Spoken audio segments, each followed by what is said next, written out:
মানুষের প্রবণতা বড়ই অদ্ভুত। যখন সে দেখে তার নিজের কোনো প্রচেষ্টা ছাড়াই কেউ তাকে খুব বেশি ভালোবাসছে, গুরুত্ব দিচ্ছে, যত্ন করছে, খেয়াল করছে, তখন সে মনে মনে ভাবে আমি নিশ্চয়ই ওর থেকে বেটার, সব দিক থেকে অনেক উন্নত, তাই ও আমায় বেশি বেশি গুরুত্ব দেয়। এই ভাবনা থেকে সে অহংকারী হয়ে ওঠে।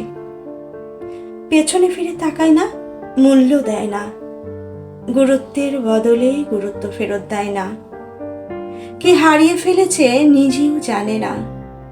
যে হিরে নিজ থেকে এসে ধরা দেয়, তাকে কয়লা ভেবে সোনার পেছনে দৌড়ে বেড়ায়। শোনো, বোঝো, কেউ তোমাকে খুব বেশি গুরুত্ব দিয়ে ভালোবাসছে, যত্ন করছে, তার মানে কিন্তু এই নয় সে তোমাকে পেয়ে ধন্য হয়ে গেছে। তার মানে কিন্তু এটাও হতে পারে সে মানুষটা জানে মানুষকে কি করে ভালোবাসতে হয়।